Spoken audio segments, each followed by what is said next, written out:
Have you ever noticed how you always seem to call me a dickhead whenever I happen to be totally and completely 100% in the right?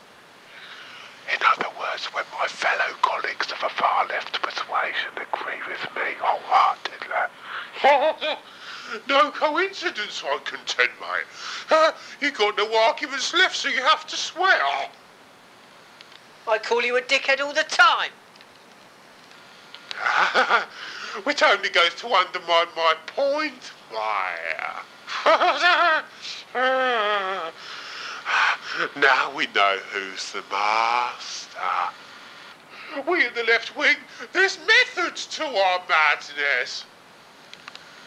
Madness being the... Don't you bloody start, mate. Vote Labour. And don't listen to the likes of each other, public. You listen to the likes of us and get things right for a bloody change.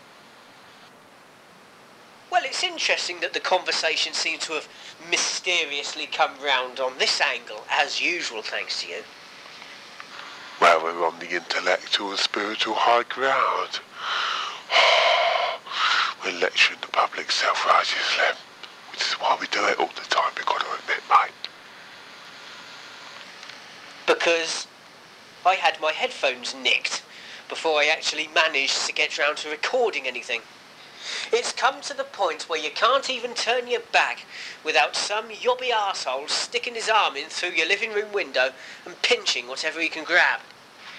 I quite literally stepped out onto my porch when it happened. Well, mate, you should lock all your windows behind you and your doors, mate, because you don't want nasty people helping themselves. I think you've got a lot of explaining to do.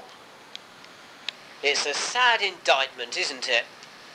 New Labour had a vague get tough policy, but as it is with Labour, every so often they order the police out onto the streets, Bobby's on the beat for a while, and there's a minor crackdown of yobs and thugs. And then the coppers disappear from the beat. It's never permanent. And after a while, the yobs and thugs come creeping back. It's disgusting. On a nice autumn's evening, I can't even enjoy the fresh air or walk about my own flat without some little arsehole helping himself to my possessions. I told you to close your window, didn't I? I told you to shut your doors. I told you to turn your house, well, not turn your house into Fort Knox. We're always looking down our noses and snorting with derision at members of the public who feel they have to do that, mate. Can't they take a little bit of vandalism? Can't they take a little bit of banter? In the inner cities, mate, from all these young thugs, they're just misunderstood. That's what we in the left wing keep saying. That's why we like to reward them with various youth clubs. For their bad behaviour, to keep them out of mischief when they're on the streets, mate. You just got to care.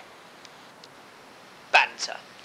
In the inner cities, people get happy slapped or just generally assaulted.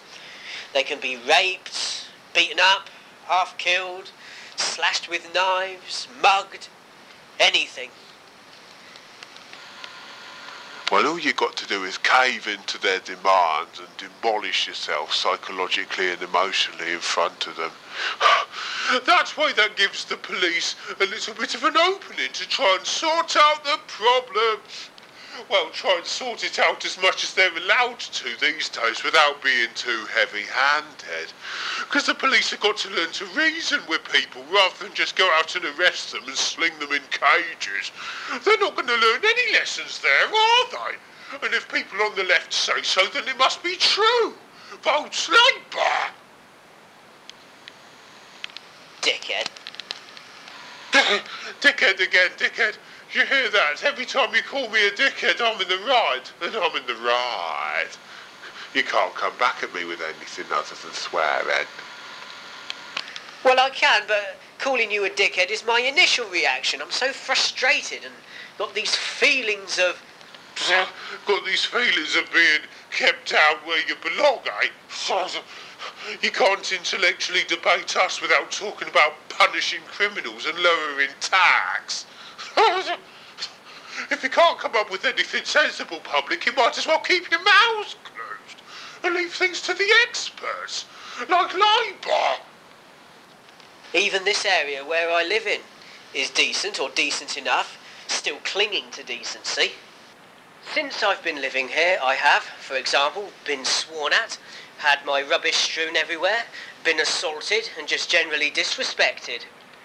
I don't know these kids, and they don't know me, except for the fact that I'm the kind of bloke who needs to be provoked into a reaction. And in this country you get arrested for that. Those cheeky kids. And as for you, I don't think you were able to stand up to bullies at school, eh? And that's what's led to your whole emotional baggage thing through life, mate. And then when you encounter some banter from these kids in the mean streets, you just can't handle it. Oh, I mean, you take it more serious than... I know we in the left wing encourage people to have a victim mentality, but when it comes to the proper victims, they can bugger off, mate. They're far too depressing. That's why we don't care about them.